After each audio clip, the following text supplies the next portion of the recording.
La silla de madera se sentía fría bajo mi cuerpo mientras me sentaba con las manos cruzadas en el regazo, como una buena esposa sumisa. Damián estaba sentado frente a mí en la mesa de su abogado, con su traje caro perfectamente planchado y una sonrisa amplia y segura. Parecía que ya había ganado. Quizás pensaba que así era. «No volverás a tocar mi dinero en tu vida», me susurró, lo suficientemente alto como para que su abogado lo oyera. Su voz tenía ese mismo tono que usaba cuando me decía que no podía hacer la compra sin preguntarle primero, o cuando me explicaba por qué ya no necesitaba mi propia tarjeta de crédito. Parecía orgulloso, como un cazador que acababa de cobrar la pieza más grande de su vida. Gala estaba sentada en la bancada del público detrás de él, con sus dedos de manicura perfecta apoyados sobre su bolso de diseño. Se inclinó ligeramente hacia adelante, y sus labios rojos se curvaron en una sonrisa que me revolvió el estómago. «Así es», cariño, dijo en voz baja, con una voz que destilaba una dulzura falsa. Lo llamaba cariño de la misma manera que yo solía hacerlo, cuando pensaba que nuestro matrimonio significaba algo, cuando pensaba que el hombre con el que me casé realmente existía.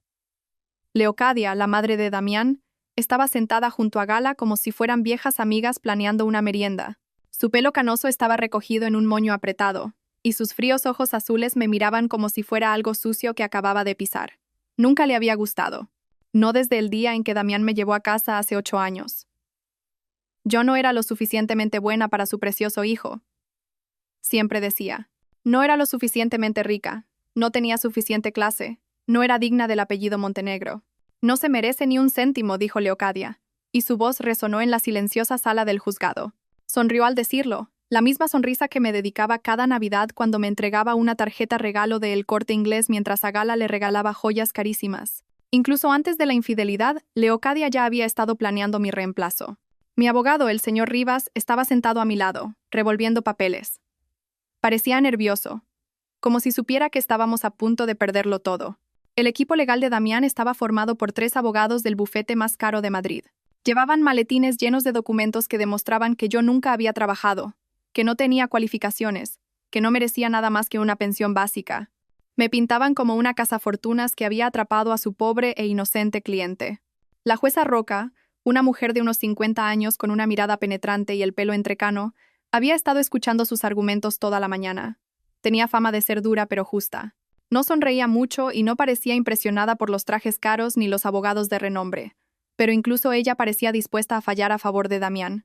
«Señoría», dijo el abogado principal de Damián, levantándose con una gruesa carpeta en las manos. «Mi cliente ha sido más que generoso. La señora Montenegro no tiene experiencia laboral, ni estudios más allá del bachillerato, ni patrimonio propio. Ha vivido una vida cómoda durante 8 años sin contribuir en nada a los ingresos del hogar. Una modesta asignación mensual es más que justo». Me dieron ganas de reír. Sin experiencia laboral. Yo había gestionado toda la agenda social de Damián, organizado sus cenas de negocios y me había encargado de toda la administración del hogar que mantenía su vida funcionando sin problemas. Sin estudios. Tenía una licenciatura en marketing que nunca pude usar porque Damián me convenció de que no necesitaba trabajar. Sin patrimonio. Eso era porque cada vez que intentaba ahorrar dinero o abrir mi propia cuenta, Damián encontraba una razón por la que no podía.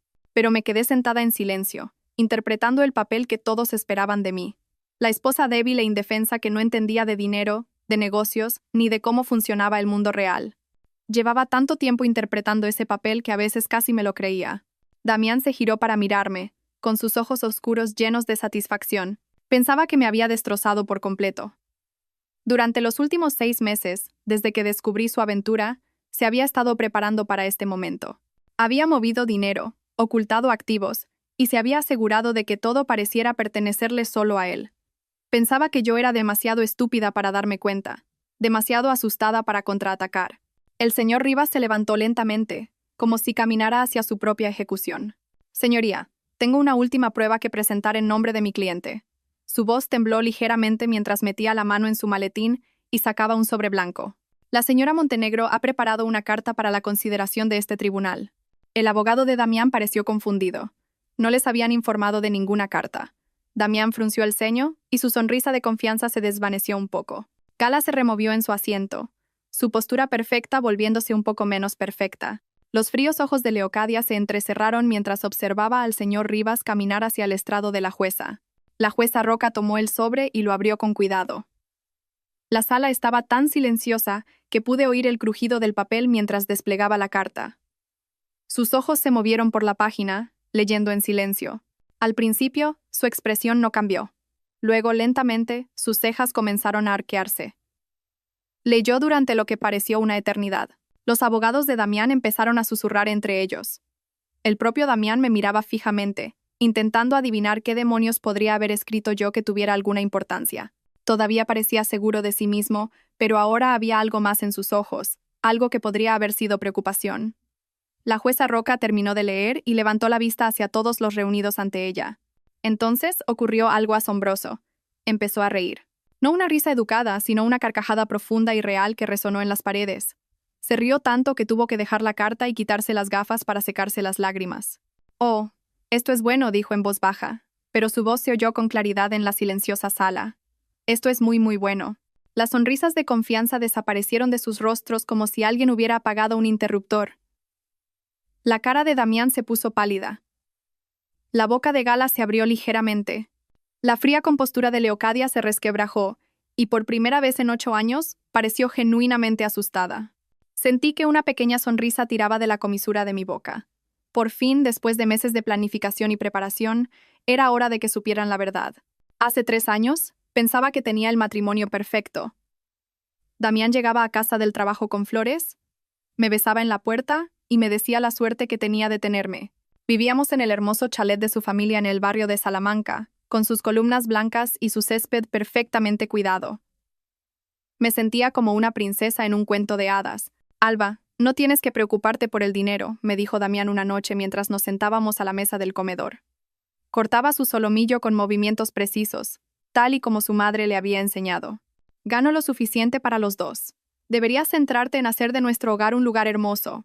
Yo había estado trabajando en una pequeña agencia de marketing en el centro, ayudando a negocios locales con su publicidad. Me encantaba mi trabajo, los desafíos creativos y la sensación de logro cuando una campaña tenía éxito. Pero Damián llevaba meses insinuando que debería dejarlo. «Pero disfruto trabajando», dije, enrollando la pasta en mi tenedor.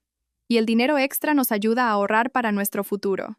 Damián dejó el cuchillo y me miró con esos ojos oscuros que solían hacer que mi corazón diera un vuelco. «Cariño, no necesitamos tu pequeño sueldo. Apenas da para cubrir tu gasolina y la ropa del trabajo. ¿No preferirías pasar tu tiempo haciendo nuestro hogar perfecto? Quizás empezar a planear tener hijos». La forma en que dijo «pequeño sueldo» hizo que me ardieran las mejillas. Ganaba un dinero decente, suficiente para pagar la compra y las facturas. Pero cuando miré a mi alrededor en nuestro caro comedor, con su lámpara de araña de cristal y sus muebles importados, me sentí pequeña. Quizás tenía razón. Quizás mi contribución no importaba realmente. «Supongo que podría tomarme un tiempo libre», dije en voz baja. La sonrisa de Damián fue radiante. «Esa es mi chica lista. Serás mucho más feliz en casa». En un mes, había dejado mi trabajo. Damián se hizo cargo de todas nuestras finanzas, diciendo que sería más fácil si todo salía de una sola cuenta. Me dio una tarjeta de crédito para los gastos del hogar y me dijo que le avisara si necesitaba algo más. Al principio, se sentía bien que cuidaran de mí. Pasaba mis días decorando nuestra casa, cocinando platos elaborados y organizando las cenas de negocios de Damián, pero poco a poco las cosas empezaron a cambiar. La tarjeta de crédito tenía un límite bajo y Damián cuestionaba cada compra. Cuando compré cortinas nuevas para el salón, me preguntó por qué no le había consultado primero. Cuando gasté 50 euros en el supermercado, quiso ver cada recibo. «Alba, tenemos que ser más cuidadosos con el dinero», dijo una noche, revisando el extracto de la tarjeta con un bolígrafo rojo. «Este cargo de la cafetería. ¿Qué fue?» «Quedé con mi amiga Laia a tomar un café», dije, sintiéndome como una niña a la que regañan. «Solo fueron 8 euros. 8 euros por aquí, 12 por allá, todo suma. Quizás deberías invitar a tus amigas aquí. Es más económico». Dejé de quedar con amigas para tomar café. Luego dejé de comprar ropa nueva sin preguntar primero. Luego dejé de comprar cualquier cosa que no fuera absolutamente necesaria. Damián me elogiaba por ser tan responsable, tan comprensiva con nuestro presupuesto, pero me di cuenta de que él seguía comprando trajes caros y saliendo a comidas de negocios que costaban más que mi asignación semanal entera. Leocadia lo empeoraba todo. La madre de Damián venía a cenar todos los domingos y siempre tenía algo que decir sobre cómo yo gestionaba la casa. Las flores del jardín no estaban bien arregladas. El cordero asado no estaba bien sazonado. Mi vestido era demasiado informal para una comida de la familia Montenegro. «Damián, querido», dijo un domingo, cortando su cordero en trozos diminutos. Vi a una chica encantadora en el club de campo ayer. Gala Santoro, la diseñadora de interiores. Es de tan buena familia, y su trabajo es absolutamente exquisito. Damián asintió educadamente, pero capté algo en su expresión: interés. Puede que haya oído hablar de su trabajo. Muy talentosa. Deberías contratarla para redecorar las habitaciones de invitados, continuó Leocadia, sin mirarme. Les vendría bien un toque profesional. Yo había pasado semanas decorando esas habitaciones de invitados, eligiendo colores y telas que me parecían preciosos. Pero sentada allí, escuchando a Leocadia, sentí que todo lo que hacía estaba mal. Era de aficionada. No era lo suficientemente bueno para los estándares de su familia. Es una idea maravillosa, madre, dijo Damián. Alba, ¿tú qué piensas? ¿Qué podía decir? ¿Que quería mantener las habitaciones en las que tanto había trabajado? ¿Que contratar a otra persona era como admitir que era un fracaso? Por supuesto, dije con una sonrisa que se sentía de plástico. Lo que creas que es mejor. Fue entonces cuando empezaron las llamadas telefónicas. Damián salía afuera para atender llamadas, diciendo que eran de trabajo. Empezó a trabajar hasta tarde más a menudo, llegando a casa después de que yo ya hubiera cenado sola. Cuando le preguntaba por su día, sus respuestas se volvieron más cortas, menos detalladas. ¿Cómo fue la reunión del proyecto Corvus? Le pregunté una noche mientras se aflojaba la corbata. Bien, dijo, sin mirarme. Lo de siempre, las exigencias del cliente. Pero yo había visto su agenda esa mañana cuando la dejó en la encimera de la cocina. No había ninguna reunión de Corvus programada. Había una anotación que decía GS19, 0 hora, con el nombre de un restaurante que no reconocí. Empecé a prestar atención a cosas que antes había ignorado. Extractos de tarjetas de crédito que Damián guardaba rápidamente. Llamadas telefónicas que se cortaban cuando yo entraba en la habitación. Una nueva colonia que olía diferente a la que solía usar. Camisas que volvían de la tintorería con manchas de pintalabios que no eran de mi tono. Una noche, mientras guardaba su ropa limpia, encontré un recibo en el bolsillo de su pantalón. Era de un restaurante caro del centro, con fecha del martes anterior. La cuenta era para 2 personas, con champán y postre. Pero el martes por la noche, Damián me había dicho que estaba trabajando hasta tarde con papeleo en la oficina. Me temblaban las manos mientras sostenía el recibo. El total era más que mi asignación mensual. Alguien había pedido la langosta y el soufflé de chocolate, platos que Damián siempre decía que eran demasiado caros cuando mirábamos los menús juntos. Me senté en nuestra cama mirando ese trozo de papel y sentí que algo se rompía dentro de mi pecho. Esto no era por dinero, ni por estrés laboral, ni por presión familiar. Esto era por las mentiras. Se trataba de que Damián vivía una vida completamente diferente cuando no estaba conmigo. Esa noche, cuando Damián llegó a casa oliendo a un perfume que no era el mío, no dije nada. Sonreí y le pregunté por su día, y él me habló de reuniones que ahora sabía que no habían ocurrido. Asentí, le serví la cena y fingí que todo era normal, pero por dentro ya estaba empezando a planificar. A la mañana siguiente, esperé a que Damián se fuera al trabajo antes de vestirme. En lugar de mi rutina habitual de limpieza y organización, me puse unos vaqueros oscuros y una gorra de béisbol. Me sentía como una espía en una película, solo que esta era mi vida real desmoronándose. Conduje hasta el edificio de oficinas de Damián en el Paseo de la Castellana y aparqué al otro lado de la calle, desde donde podía ver la entrada. El corazón me latía tan fuerte que pensé que podría estallar. ¿Qué estaba haciendo? ¿Siguiendo a mi propio marido como una loca? Pero tenía que saber la verdad. A las 11:30, Damián salió del edificio. No estaba solo. Una mujer de pelo largo y rubio y un abrigo rojo caminaba a su lado. Era hermosa de una manera que me dolía el estómago. Alta, elegante, con una postura perfecta y ropa cara. Todo lo que yo no era. Se subieron juntos al coche de Damián, riéndose de algo. La mujer le puso la mano en el brazo mientras hablaban, y Damián le sonrió de la forma en que solía sonreírme a mí. Lo seguí por las calles de la ciudad, manteniéndome lo suficientemente lejos para que no me vieran. Fueron a El Refugio de Montenegro, el elegante restaurante donde Damián me había llevado por nuestro aniversario hacía 2 años. El mismo restaurante donde me dijo que ya no podíamos permitirnos comer porque necesitábamos ahorrar. Observé a través de la ventana cómo se sentaban en una mesa de esquina, cogiéndose de la mano sobre el mantel blanco. La mujer tenía que ser Gala Santoro, la diseñadora de interiores que Leocadia había mencionado. Era aún más hermosa de cerca, con un maquillaje perfecto y joyas que probablemente costaban más que mi coche. Le tocó la cara a Damián suavemente, y él le cogió la mano y le besó la palma. Sentí como si alguien me estuviera apretando el pecho con ambas manos. Me quedé en mi coche durante 2 horas, viéndolos comer y reír y actuar como una pareja enamorada. Cuando finalmente salieron, Damián la acompañó hasta un BMW plateado aparcado cerca. La besó para despedirse. No un beso rápido, sino un beso de verdad que duró lo suficiente como para que tuviera que apartar la mirada. Esa tarde, Damián llegó a casa a su hora habitual con una historia sobre una difícil reunión con un cliente. Se quejó de lo aburrido que había sido su día, de cómo deseaba haberlo pasado conmigo. Asentí, sonreí y le serví la cena que de alguna manera había logrado cocinar mientras mi mundo se derrumbaba. «¿Qué tal tu día, cariño?», preguntó, cortando su pollo como si nada hubiera pasado. «Tranquilo», dije. Reorganicé los armarios y leí un poco. «Esa es mi buena chica», dijo, extendiendo la mano para darme una palmadita. Siempre ocupada. Quería gritar.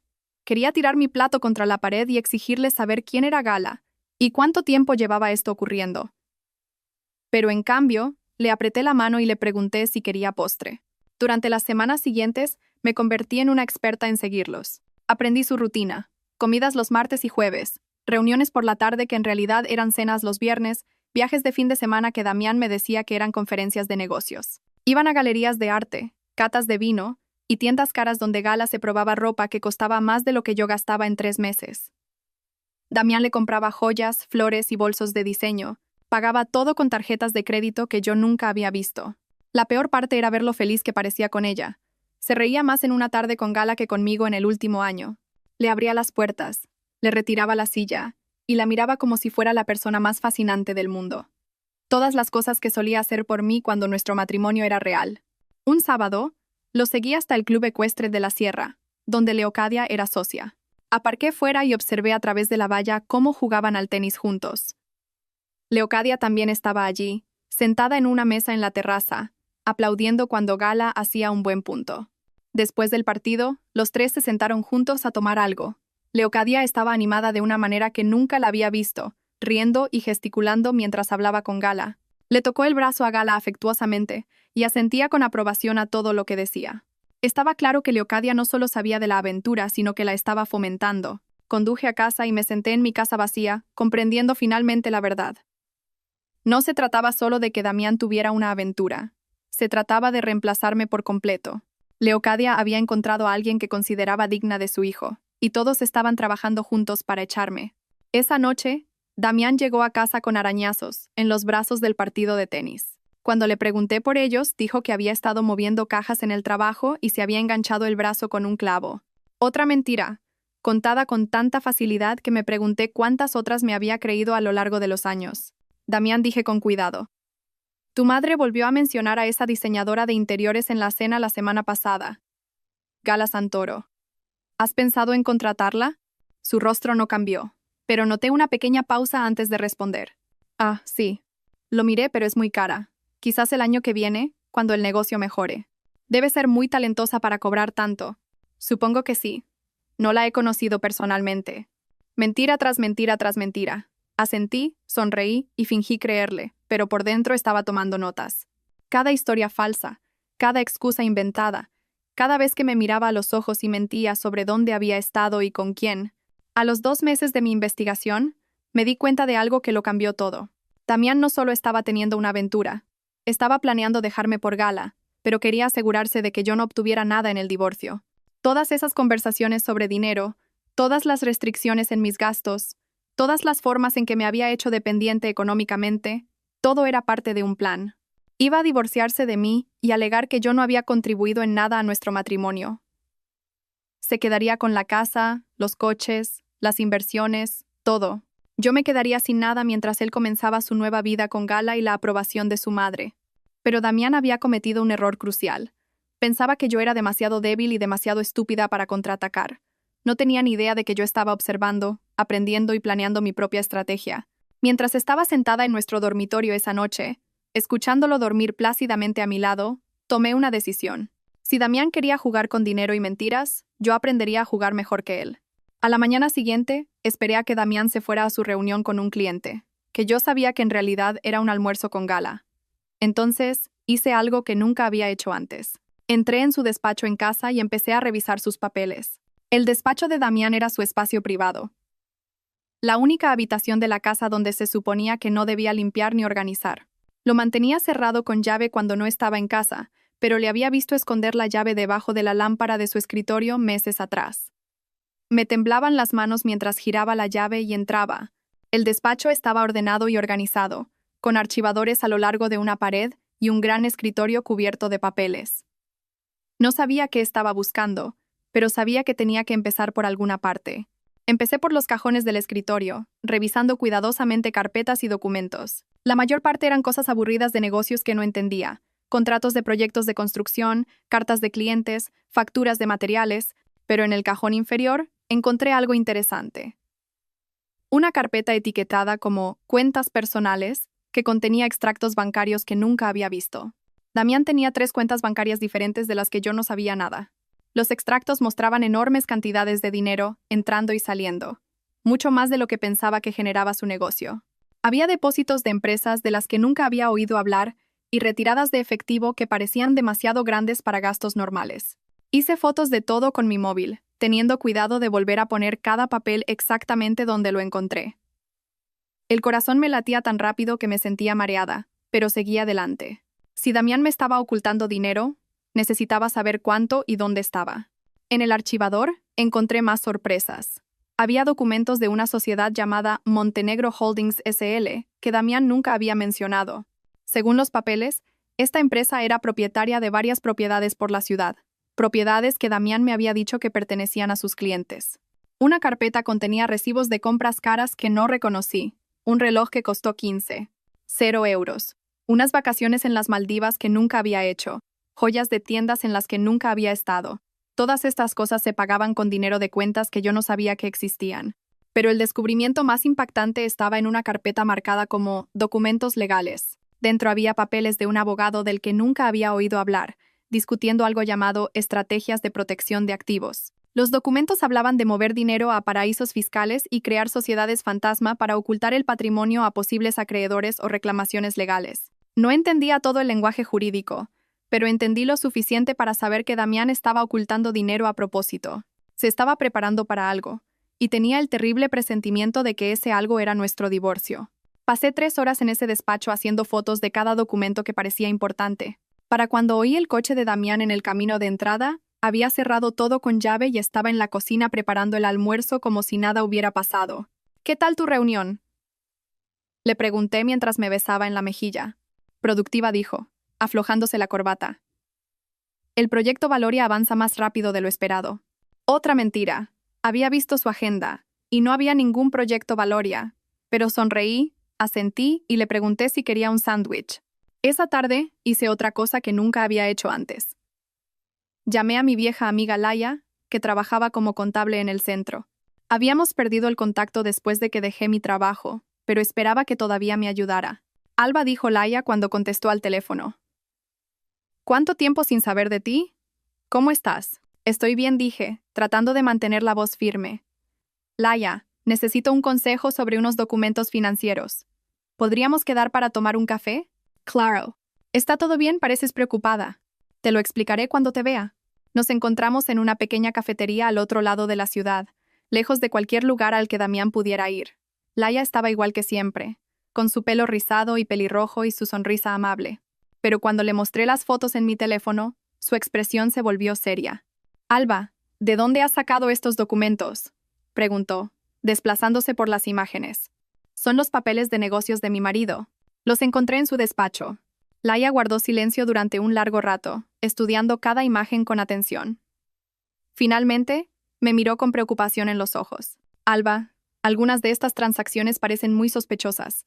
Estas sociedades fantasma, las cuentas en el extranjero, las retiradas de efectivo, esto parece blanqueo de capitales. ¿Blanqueo de capitales?, repetí. ¿Qué significa eso? Significa coger dinero de actividades ilegales y hacerlo parecer legal moviéndolo a través de diferentes cuentas y empresas. Es un delito muy grave. Se me encogió el estómago. ¿Estás segura? No soy investigadora criminal, pero he visto suficientes casos de fraude financiero como para reconocer los patrones. Mira esto, dijo, señalando uno de los extractos bancarios. Tu marido recibe grandes depósitos en efectivo de empresas que no parecen existir. Luego mueve ese dinero a través de varias cuentas diferentes antes de que termine en bancos en paraísos fiscales. Ese es el comportamiento clásico del blanqueo de capitales. Sentí que la habitación daba vueltas. ¿Qué debo hacer? Necesitas hablar con alguien que se especialice en delitos económicos. Conozco a un inspector que trabaja en este tipo de casos. Se llama Inspector Falcón y es muy bueno en su trabajo. ¿Quieres que te dé su número? Asentí, incapaz de hablar. Laia anotó la información del inspector en una servilleta y me la entregó. Alba, ten mucho cuidado, dijo, extendiendo la mano sobre la mesa para apretar la mía. Si tu marido está involucrado en blanqueo de capitales, podría ser peligroso. No dejes que sepa que has descubierto algo. Conduje a casa aturdida, con el número de teléfono del inspector quemándome en el bolsillo. Damián estaba en su despacho cuando volví, probablemente moviendo más dinero ilegal mientras yo preparaba la cena. Cociné, limpié y actué con normalidad, pero por dentro estaba aterrorizada. Esa noche, mientras Damián dormía a mi lado, miré al techo e intenté procesar lo que había aprendido. Mi marido no solo me estaba engañando y planeando dejarme sin nada. Era un delincuente que había estado usando nuestro matrimonio como tapadera para actividades ilegales. Pero por primera vez en meses sentí algo más que miedo y tristeza. Sentí rabia.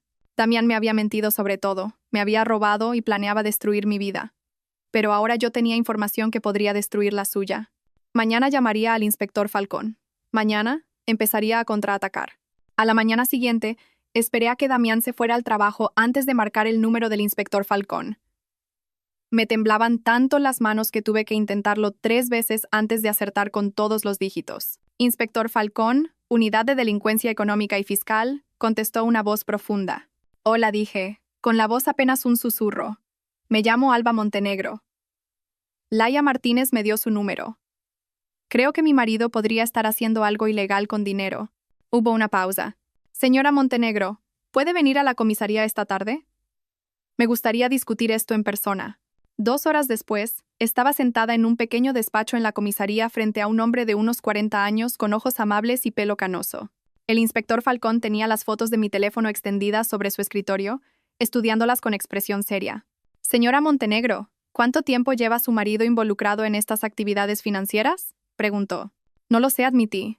Acabo de encontrar estos papeles ayer. No tenía ni idea de que nada de esto existía. El inspector Falcón asintió. Es común en estos casos. Los cónyuges a menudo no tienen conocimiento de las actividades ilegales de su pareja. Señaló uno de los extractos bancarios. Estas transacciones muestran un claro patrón de blanqueo de capitales. Su marido está recibiendo grandes cantidades de efectivo de fuentes dudosas y moviéndolo a través de múltiples cuentas para ocultar su origen. ¿Qué tipo de fuentes dudosas?, pregunté. Basado en estas cantidades y patrones, probablemente dinero del narcotráfico, juego ilegal u otras actividades del crimen organizado. El negocio inmobiliario de su marido proporciona la tapadera perfecta para blanquear dinero sucio a través de la compra y venta de propiedades. Me sentí mareada. ¿Cuánto tiempo podría pasar en la cárcel por esto? El blanqueo de capitales es un delito grave. Dependiendo de las cantidades involucradas, podría enfrentarse a entre 10 y 20 años de prisión, además de multas masivas y el decomiso de todos los activos comprados con dinero ilegal. ¿Todos los activos?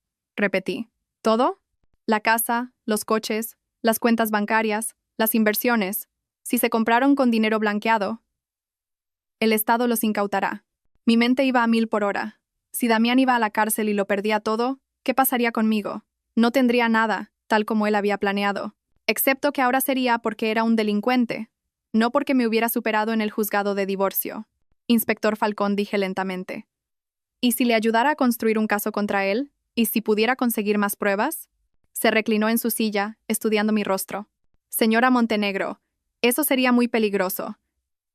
Si su marido sospechara que lo está investigando, podría volverse violento.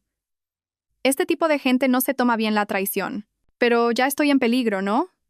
Si está involucrado con criminales, si planea divorciarse y dejarme sin nada, no estoy segura de todos modos. El inspector Falcón guardó silencio por un largo momento. ¿Qué propone exactamente? Tengo acceso a su despacho, a su ordenador, a sus archivos. Podría copiar más documentos, grabar conversaciones, quizás incluso averiguar con quién está trabajando, pero necesitaría protección, y necesitaría garantías sobre lo que me pasará a mí cuando todo esto termine. ¿Qué tipo de garantías? Quiero inmunidad de cualquier cargo relacionado con sus delitos. Quiero protección si intenta hacerme daño. Y quiero quedarme con algunos de los activos que se compraron con dinero legítimo de su negocio inmobiliario.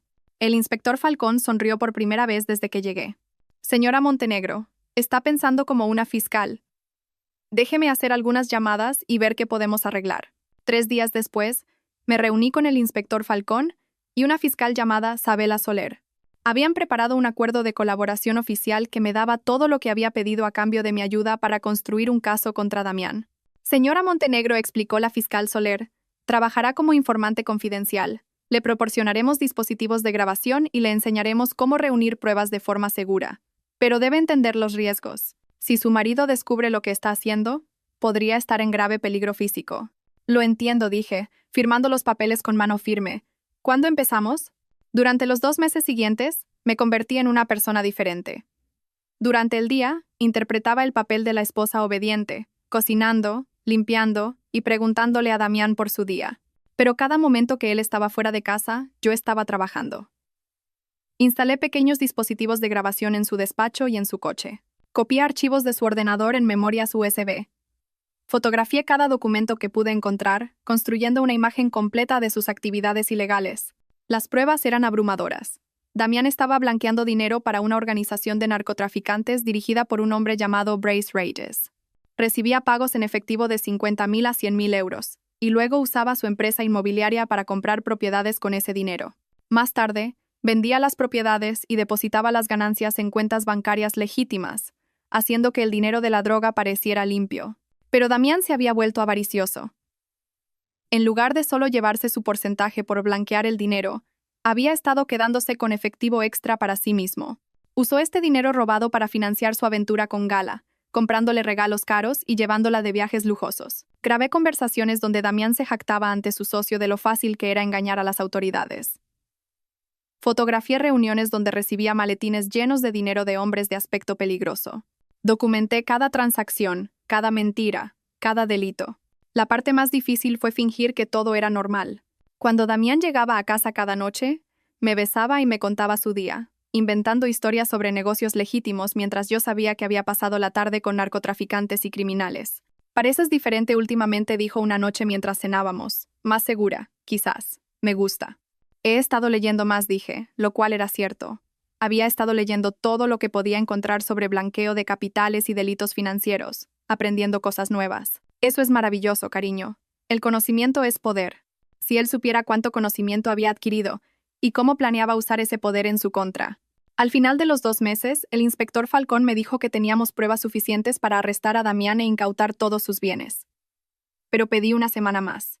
Quería estar en ese juzgado de divorcio cuando Damián pensara que lo había ganado todo. Quería ver su cara cuando se diera cuenta de que su plan perfecto había sido destruido por la esposa que creía demasiado estúpida para contraatacar. La trampa estaba tendida. Ahora solo tenía que esperar a que Damián cayera en ella.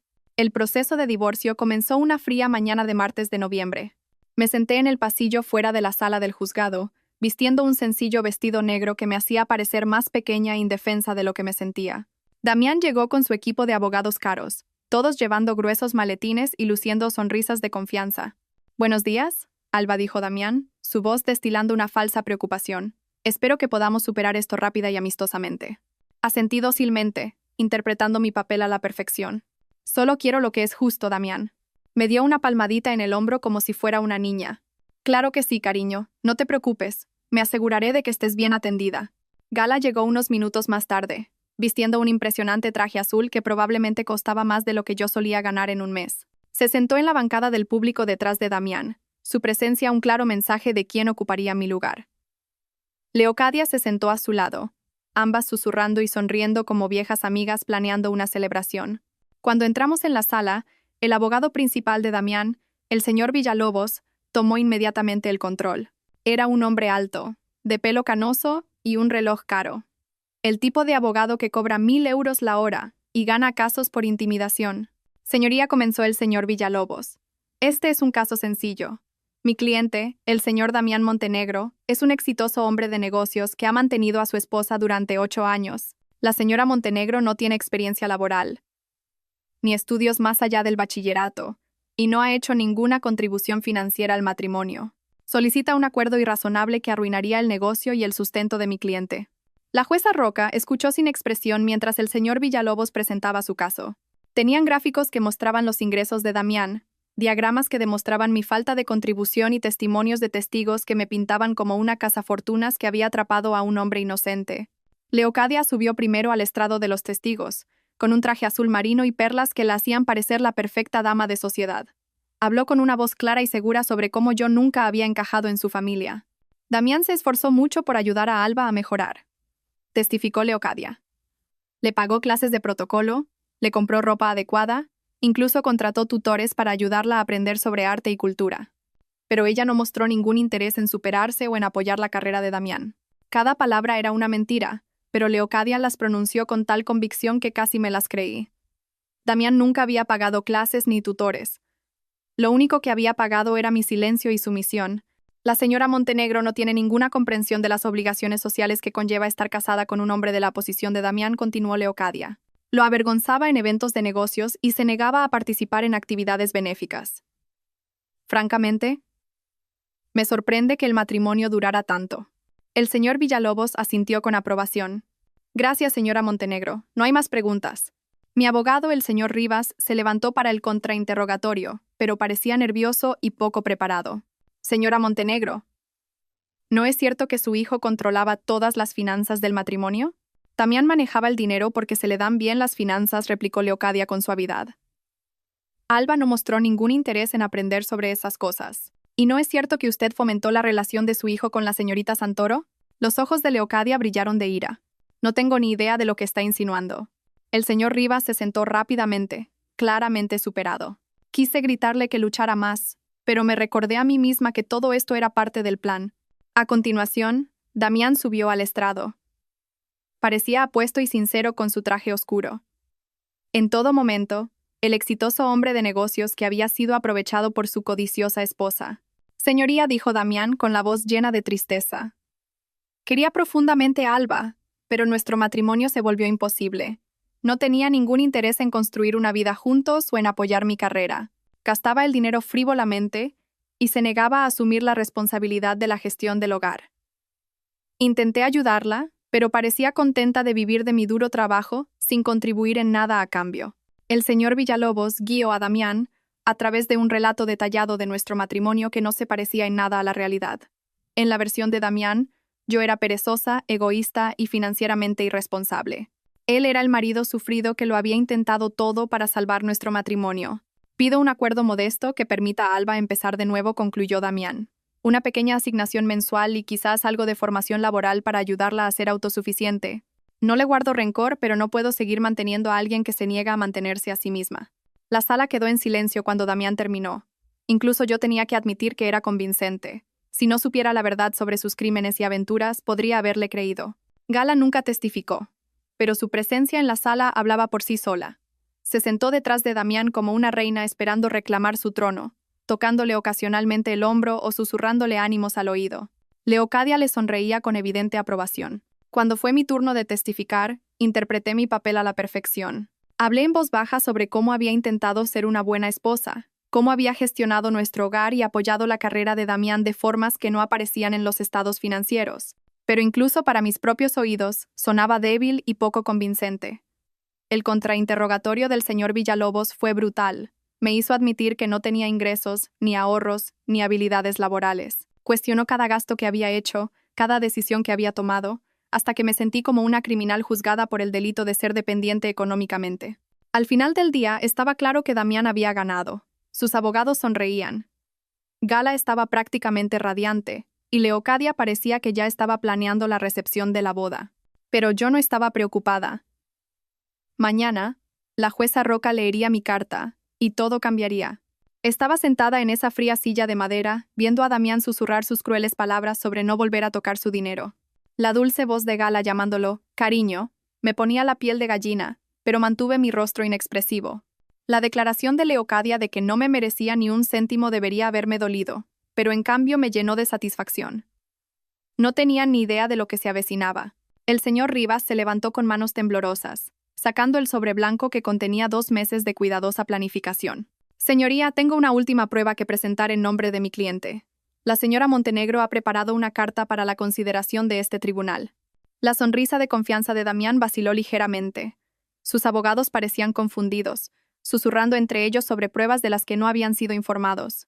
Gala se removió en su asiento, su postura perfecta volviéndose menos perfecta. Los fríos ojos de Leocadia se entrecerraron mientras observaba el sobre llegar hasta la jueza Roca. La jueza Roca abrió el sobre con cuidado y comenzó a leer.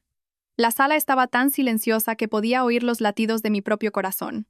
Observé su rostro mientras sus ojos se movían por las páginas, viendo el momento en que su expresión cambió de un leve interés al asombro y luego a algo que parecía deleite.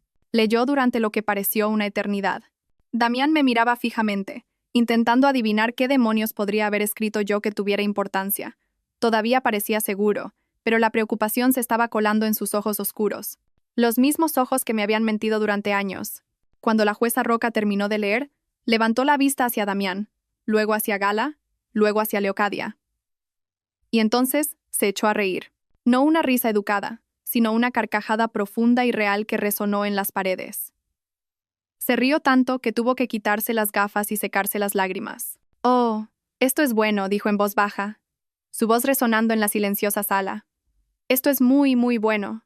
Las sonrisas de confianza desaparecieron de sus rostros como si alguien hubiera apagado un interruptor. La cara de Damián se puso pálida. La boca de Gala se abrió. La fría compostura de Leocadia se resquebrajó por primera vez en 8 años. La jueza Roca se recompuso y miró directamente a Damián. «Señor Montenegro, según esta carta, su esposa ha estado colaborando con investigadores de la UDEF durante los últimos 2 meses. Ha proporcionado pruebas exhaustivas de su operación de blanqueo de capitales, incluyendo grabaciones, fotografías y documentos financieros». Damián se puso en pie de un salto. «Eso es imposible. Ella no sabe nada de mi negocio». «Siéntese, señor Montenegro», dijo la jueza Roca bruscamente. «Según el inspector Falcón de la Unidad de Delincuencia Económica y Fiscal, usted ha estado blanqueando dinero para una organización de narcotraficantes. Ha estado desviando fondos de sus socios criminales y usando ese dinero para financiar una relación extramatrimonial». Gala ahogó un grito, llevándose la mano a la garganta. «Damián, ¿de qué está hablando? ¿Las joyas? ¿Los viajes? ¿Las cenas caras?», continuó la jueza, leyendo mi carta. «Todo pagado con dinero robado de la droga. Señorita Santoro, quizás debería contactar con un abogado. Aceptar regalos comprados con los beneficios de una actividad delictiva puede convertirla en cómplice de blanqueo de capitales». El rostro de Gala se quedó blanco. Miró a Damián con horror, dándose cuenta de que todo lo que él le había dado era prueba de delitos graves. «Yo no lo sabía», susurró. «No tenía ni idea». Leocadia se levantó, su voz temblando de rabia. «Esto es ridículo. Mi hijo es un hombre de negocios respetado».